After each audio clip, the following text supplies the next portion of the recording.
Regards of the day everyone. अब तक हमने पढ़ा हार्मोन्स क्या होते हैं, एंडोक्राइन ग्लैंड क्या होता है, कितने उसका क्लासिफिकेशन क्या होता है। अब हम पढ़ेंगे मैकेनिज्म ऑफ एक्शन हार्मोन्स का। तो ये दो बेसिस पर काम करता है, हार्मोन्स एक्टिवेट टारगेट सेल। इन दोनों मेथड में से कोई एक मेथड चूज करेगा। एक होता है लिपिड सॉल्युबल हार्मोन, दूसरा होता है water soluble hormones. Lipid soluble hormone और वाटर सॉल्युबल हार्मोन्स। तो लिपिड सॉल्युबल हार्मोन्स क्या होते हैं? ये वो हार्मोन्स हैं जो कि लिपिड में सॉल्युबल हो जाते हैं, उसके बाद ये आगे मूव आउट करते हैं। ठीक है, तो this method is basically for the steroidal hormones and hormones of thyroid gland. मैंने आपको टाइप्स बताए थे, स्टेरॉयडल हार्मोन और नॉन स्टेरॉयडल हार्मोन्स होते हैं। ठीक है, तो ये जो लिपिड सॉल्युबल हार्मोन है, ये मेथड यूज होता है स्टेरॉयड हार्मोन्स के लिए और हार्मोन्स ऑफ थायराइड ग्लैंड के लिए। तो इसके लिए कुछ स्टेप्स होते हैं, following have it is done in following steps. पहला क्या होता है, जो लिपिड सॉल्युबल हार्मोन होता है वो डिफ्यूज करता है through plasma membrane. Plasma membrane के थ्रू वो डिफ्यूज करके सेल के अंदर जाता है। उसके बाद हार्मोन बाइंड करता है रिसेप्टर से साइटोप्लाज्म के अंदर। कहाँ बाइंड कर रहा है? साइटोप्लाज्म के अंदर। ये स्टेरॉयडल हार्मोन्स के लिए है और थायराइड ग्लैंड के हार्मोन्स के लिए है लिपिड सॉल्युबल हार्मोन। तो जो स्टेरॉयड सॉल्युबल है, स्टेरॉयड हार्मोन है, वो क्या होगा? लिपिड सॉल्युबल हार्मोन है, वो डिफ्यूज करेगा किसके थ्रू जाएगा? सेल के अंदर प्लाज्मा मेम्ब्रेन से, और वहाँ से बाइंड करेगा रिसेप्टर से साइटोप्लाज्म में, और एक रिसेप्टर हार्मोन कॉम्प्लेक्स बनाएगा। उसके बाद बाइंड करके रिसेप्टर से बाइंड किया और क्या बनाया उसने? Receptor hormone complex. उसके बाद क्या हुआ? ये जो रिसेप्टर हार्मोन कॉम्प्लेक्स बना वो न्यूक्लियस के अंदर जाएगा। कहाँ? प्लाज्मा मेम्ब्रेन, प्लाज्मा मेम्ब्रेन से साइटोप्लाज्म, साइटोप्लाज्म से न्यूक्लियस में। और वहाँ पे क्या एक्टिवेट करेगा? ये जीन ट्रांसक्रिप्शन। वहाँ जाके ये जीन ट्रांसक्रिप्शन को एक्टिवेट करेगा। उसके बाद क्या होगा? Transcribed mRNA is translated into protein that alter cell activity. उसके बाद जो mRNA है वो ट्रांसलेट करेगा प्रोटीन्स को, और उसके बाद सेल की एक्टिविटी चेंज हो जाएगी एज पर द नीड या एज पर द हार्मोन के जिससे जो सिग्नल होगा उस हिसाब से। तो इसमें क्या होगा? लिपिड सॉल्युबल हार्मोन क्या होता है, मतलब मैकेनिज्म ऑफ एक्शन दो टाइप के होते हैं। लिपिड सॉल्युबल हार्मोन्स होते हैं, वाटर सॉल्युबल हार्मोन्स होते हैं। तो लिपिड सॉल्युबल में क्या हो रहा है कि ये मेथड किसके लिए यूज करते हैं? बेसिकली स्टेरॉयडल हार्मोन्स के लिए और थायराइड ग्लैंड के हार्मोन्स के लिए। तो इसमें क्या होता है, पहले स्टेप में क्या होता है कि जो लिपिड सॉल्युबल हार्मोन है वो डिफ्यूज करेगा through plasma membrane. Plasma membrane के थ्रू हार्मोन उस सेल के अंदर आया। उसके बाद वो रिसेप्टर से बाइंड करेगा साइटोप्लाज्म में, वहाँ पे जो रिसेप्टर प्रेजेंट होते हैं, और वो एक कॉम्प्लेक्स बनाएगा जिसको हम बोलते हैं रिसेप्टर हार्मोन कॉम्प्लेक्स। उसके बाद वो जो कॉम्प्लेक्स है वो वहाँ से साइटोप्लाज्म से जाएगा न्यूक्लियस के अंदर, और वहाँ पे वो जीन ट्रांसक्रिप्शन, जीन्स की ट्रांसक्रिप्शन को रेगुलर ट्रिगर करेगा। और उसके बाद क्या होगा? जो तुम्हारा mRNA है वो ट्रांसलेट करेगा प्रोटीन को, मतलब प्रोटीन फॉर्म करना शुरू कर देगा, जो कि जिसके थ्रू आपकी एक्टिविटी सेल की चेंज हो जाएगी। Next one, water soluble hormone. Water soluble hormones क्या? This method for protein, polypeptide and most amino acids hormone. जो मतलब ये मेथड किसके लिए यूज होता है? प्रोटीन्स के लिए, पॉलीपेप्टाइड और अमीनो एसिड्स जो हार्मोन होते हैं वो, जैसे ये क्लासिफिकेशन में बताता है अमीनो एसिड डेराइव्ड हार्मोन्स और पॉलीपेप्टाइड एंड प्रोटीन्स हार्मोन, इनके लिए यूज होता है वाटर सॉल्युबल हार्मोन। और ये स्टेरॉयड और इक्विसिनाइड्स, इनके लिए यूज होता है लिपिड सॉल्युबल हार्मोन मैकेनिज्म। तो इसमें मैकेनिज्म क्या है? Water soluble hormones are membrane insoluble, membrane insoluble होते हैं। तो ये किससे बाइंड करते हैं? मेम्ब्रेन रिसेप्टर से। इसके बाद ये बाइंडिंग एक्टिवेट करती है जी प्रोटीन को। उसके बाद जो एक्टिविटी जी प्रोटीन है वो एक्टिवेट करता है एडेनिल साइक्लेज को। ये सब सेल के अंदर प्रेजेंट होता है। फिर एडेनिल साइक्लेज कैटेलाइज करता है एटीपी के कन्वर्जन को टू सीएमपी में, जो कि सेकेंडरी मैसेंजर इस पाथवे का CMP. It's the secondary messenger of this pathway. इसके बाद सीएमपी किसको एक्टिवेट करेगा? Protein kinase. Protein kinase enzyme जो प्रोटीन फॉर्मेशन का वो प्रोड्यूस करता है, प्रोटीन फॉर्मेशन को हेल्प आउट करता है। उसके बाद क्या करता है? Protein kinase phosphorylate protein in the cytoplasm. तो प्रोटीन काइनेज क्या करेगा? फॉस्फोरिलेशन करेगा प्रोटीन का साइटोप्लाज्म में, और ये एक्टिवेट करेगा प्रोटीन्स को, जो कि अल्टर और चेंज करेगी सेल एक्टिविटी को। इसमें क्या हुआ? वाटर सॉल्युबल में, इसमें वाटर सॉल्युबल हार्मोन्स हैं, वो मेम्ब्रेन इनसॉल्युबल है, तो वो बाइंड करेंगे मेम्ब्रेन के रिसेप्टर से, और उसके बाद वो एक्टिवेट किसको कर रहे हैं? जी प्रोटीन को। फिर वो जी प्रोटीन क्या करेगी? एक्टिवेट करेगी एडेनिल साइक्लेज को। अब एड्रेनल साइक्लिस क्या करेगा, वो कैटेलाइज की तरह काम करता है एटीपी को सीएमपी में कन्वर्ट होने में, मतलब एडिनोसिन डाइफॉस्फेट ट्राइफॉस्फेट से सेरोटोनिन मोनोफॉस्फेट, एएमपी मतलब मोनोफॉस्फेट फॉर्म होती है इसकी। ये फिर सीएमपी क्या करेगा, एक्टिवेट करेगा प्रोटीन काइनेज को।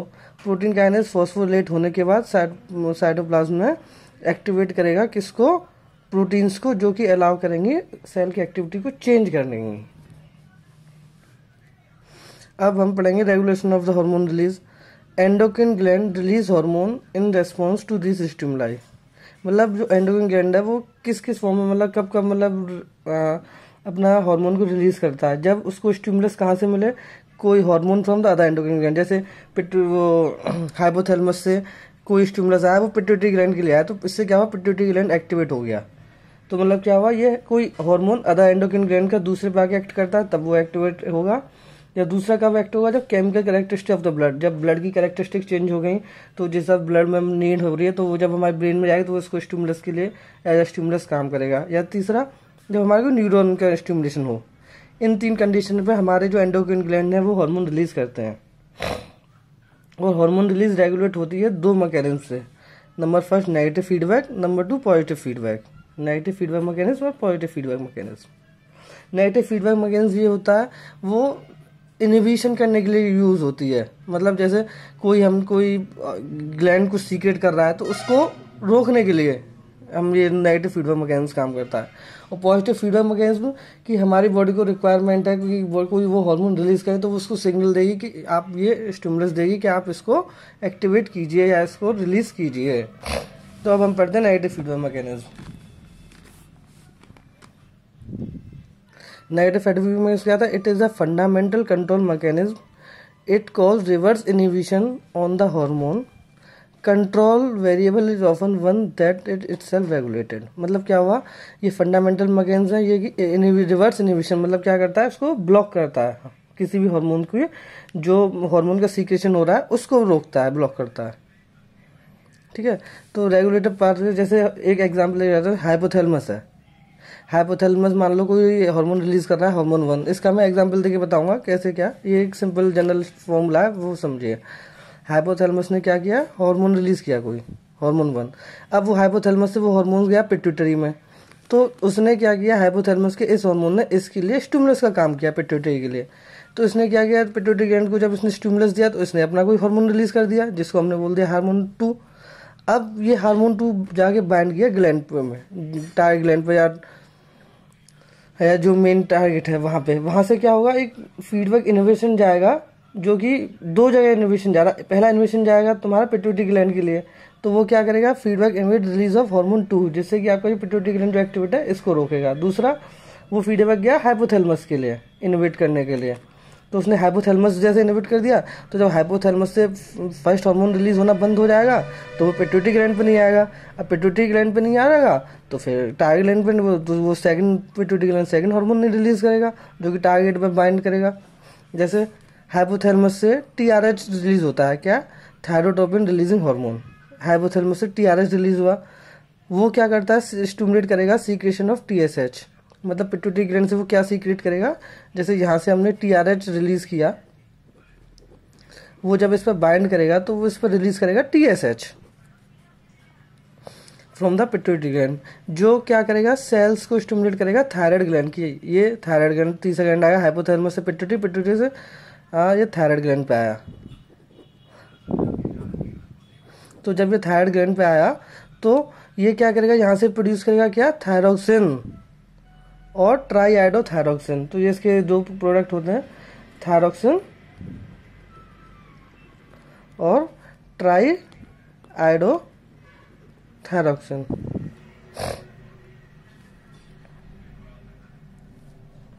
थायरोनिन, ठीक है, तो ये रिलीज करेगा। ठीक है, ये हार्मोन्स क्या करेंगे, जब ये हार्मोन जब रिलीज हो जाएंगे तो ये नेगेटिव फीडबैक देंगे इनहिबिशन को, जिससे कि जो आपका टीएसएच और टीआरएच सीक्रेट हो रहा था वो बंद हो जाएगा। जैसे क्या हुआ, हाइपोथैलेमस से सीक्रेशन किया पिट्यूटरी के लिए, पिट्यूटरी से टारगेट ग्लैंड, तो जब यहाँ से सिग्नल आ गया तो इसका काम था टारगेट ग्लैंड का कि जैसे थायराइड में थायराइड ग्लैंड का एग्जाम्पल देके बात कर रहा हूँ कि इसका काम था, जैसे हाइपोथैलेमस से टीआरएच रिलीज हुआ, TRS, थायरोट्रोपिन रिलीजिंग हार्मोन। उसने क्या किया, पिट्यूटरी पे आया, पिट्यूटरी ने क्या रिलीज किया, थायरोक्सिन, वो क्या किया, थायरॉइड स्टिमुलेटिंग हार्मोन TSH। तो उसके बाद TSH के बाद इससे क्या हुआ, तो आपका TSH जब रिलीज हुआ तो आपका थायराइड ग्लैंड एक्टिवेट हो गया, उसने रिलीज कर दिया थायरोक्सिन और थायरोहाइड्रोथायरोइन। जब ये दोनों रिलीज हो गए तो इसके बाद ये दोनों नेगेटिव फीडबैक मैकेनिज्म भेजेंगे, जिससे कि आपका ये जो इसका प्रोडक्शन था, जो एक्टिविटी थी वो रुक गई। तो इसको बोलते हैं हम नेगेटिव फीडबैक मैकेनिज्म। अब पॉजिटिव फीडबैक मैकेनिज्म क्या होती है, ये उसके लिए है ये कि जिसके थ्रू ये तो हमारा जब हमारा एक्टिवेट हो रहा था नेगेटिव फीडबैक, जब हमारा हार्मोन रिलीज हो गया जो हमको चाहिए था, जब वो रिलीज हो गया तो वो हमें स्टिमुलस भेजेगा हाइपोथैलेमस के लिए और तुम्हारा पिट्यूटरी ग्लैंड के लिए, जिससे वो आपके TRH और TSH ब्लॉक हो जाएंगे। तो फिर आपका थायराइड ग्लैंड ये दोनों हार्मोन ब्लॉक कर देगा या ये हार्मोन प्रोड्यूस नहीं करेगा। अब ये तो हो गया नेगेटिव। अब पॉजिटिव में कि हमको कोई हार्मोन या कुछ रिलीज कराना है तो वो कैसे रिलीज होगा, ये अब हम ये पढ़ेंगे। It is a mechanism which result in cyclic change. ये क्या है, ये मतलब रिजल्ट करता है मैकेनिज्म जो कि साइक्लिक चेंज को बढ़ाता है, each potentiate the next until it reach the level leading to a quality change. जिससे कि मतलब कोई भी हम ये किसी भी चीज़ को या किसी केमिकल को एक्टिविटी को बढ़ा रहा है, जैसे वहाँ ये ब्लॉक कर रहा था नेगेटिव फीडबैक मैकेनिज्म के थ्रू, पॉजिटिव फीडबैक मैकेनिज्म के थ्रू वो मतलब वो उसको उसके प्रोडक्शन को या किसी के भी प्रोडक्शन हार्मोन के प्रोडक्शन को इंक्रीज कर रहा है। तो जैसे ओव्यूलेशन के टाइम पे during which luteinizing hormone synthesize is gonadotrophs in adenohypophysis. तो मतलब क्या होता है, जो तुम्हारे ल्यूटेराइजिंग हार्मोन है वो गोनाडोट्रोप्स में सिंथेसाइज किए जाते हैं। ठीक है, ये जो मैं आपको नेक्स्ट यूनिट पढ़ाऊंगा, यूनिट 5, उसमें गोनाडोट्रोप्स और ये गोनाडोट्रोपिन ये क्या होते हैं, ये हार्मोन्स क्या होते हैं, सब मैं बताऊंगा। ठीक है, ये स्टिमुलेट्स क्या करते हैं, एडिनोहाइपोसिस ये स्टिमुलेट करेगा आपका एस्ट्रोजन का प्रोडक्शन। एस्ट्रोजन हार्मोन्स होता है, एसेंशियल होता है for the females for the production, मतलब ओवरीज में, मतलब एग ओव्यूलेशन के लिए ये हार्मोन रेस्पॉन्सिबल होता है एस्ट्रोजन। ये क्या करेगा, ये स्टिमुलेट करेगा किसको, ल्यूटेराइजिंग हार्मोन को। ठीक है, जिससे क्रिटिकल कंसंट्रेशन रीच हो जाएगी, जिसके थ्रू क्या होगा कि तुम्हारा फॉलिकल एसिड विच फॉलिकल को रप्चर करेगा, मतलब एग को, वो एग के ऊपर एक लेयर होती है उसके जिसको हम बोलते हैं फॉलिकल, तो वो रप्चर होगी और उस साइड मतलब एग रिलीज हो जाएगा। तो ये ओवुलेशन के लिए था कि ओवुलेशन में जैसे हमारा कोई चीज़ कैसे रिलीज हो रहा है, उसमें क्या हो रहा है कि तुम्हारा ल्यूटेराइड हार्मोन सिंथेसाइज होता है गोनाडोट्रोपिन में। तो क्या होगा, एडिनोहाइपोफाइसिस वो स्टिमुलेट करेगा एस्ट्रोजन के प्रोडक्शन को। जब एस्ट्रोजन का प्रोडक्शन ज़्यादा हो जाएगा तो वो स्टिमुलेट करेगा ल्यूटेराइजिंग हार्मोन के प्रोडक्शन को, जब तक क्रिटिकल कंसंट्रेशन नहीं रीच होगी। जब क्रिटिकल कंसंट्रेशन रीच हो जाएगी तो क्या होगा, जो आपकी फॉलिकल है, जो आउटर मोस्ट लेयर है, वो रैप्चर हो जाएगी और एग या ऊसाइड रिलीज हो जाएगा। ठीक है, अब हम इसके लिए एग्जाम्पल देके पढ़ेंगे। Regulation of secretion of oxytocin through feedback, positive feedback mechanism. जैसे ऑक्सीटोसिन का सीक्रेशन जब करती है बॉडी, ऑक्सीटोसिन क्या है, ये रिलैक्सिंग हार्मोन है जो कब रिलीज होती है बॉडी में से, ये तब रिलीज होती है after the delivery of a baby. तो उसके बाद ये मसल्स को रिलैक्स कराने के लिए ये हार्मोन का रिलीज होता है। तो अब इसके लिए क्या है, जब तुम्हारा uterine contraction force the baby head into cervix, मतलब क्या होता है कि आपका यूट्रस जो है वो कॉन्ट्रैक्शन करता है, जिसके थ्रू क्या होता है कि बेबी का मूवमेंट होता है। तो वो यूट्रस से वो बेबी का मूवमेंट के थ्रू, मतलब कॉन्ट्रैक्शन के थ्रू बेबी का हेड का मूवमेंट होगा सर्विक्स की तरफ।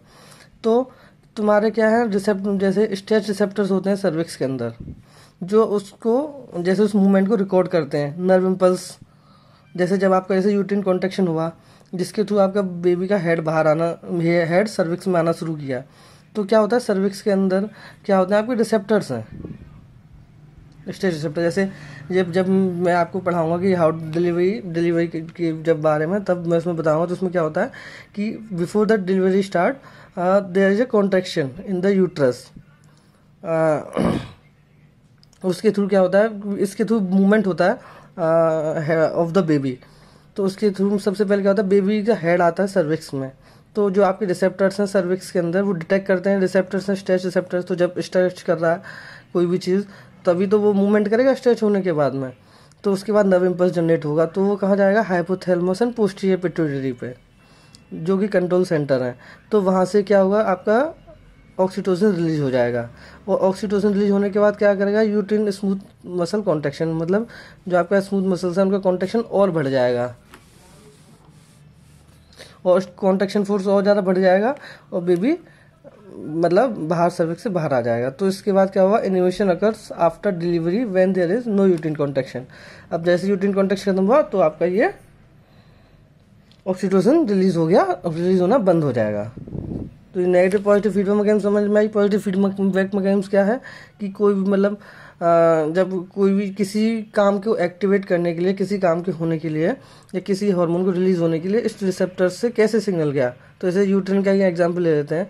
जैसे यूट्रस ने कॉन्ट्रैक्शन शुरू किया तो उसके बेबी हेड वो फोर्स करेगा सर्विक्स की तरफ, तो जहाँ वहाँ पे जो स्टेट रिसेप्टर्स थे सर्विक्स के अंदर, वो इम्पल्स नर्व इम्पल्स जनरेट करेगा, जो कि हाइपोथैलेमस और पोस्टीरियर पिट्यूटरी कंट्रोल जो है नर्व इम्पल्स जो कलेक्ट कहाँ होंगे, हाइपोथैलेमस और पोस्टीरियर पिट्यूटरी में, पोस्टीरियर पिट्यूटरी ग्लैंड है ना, हाइपोथैलेमस में और पोस्टीरियर पिट्यूटरी ग्लैंड में।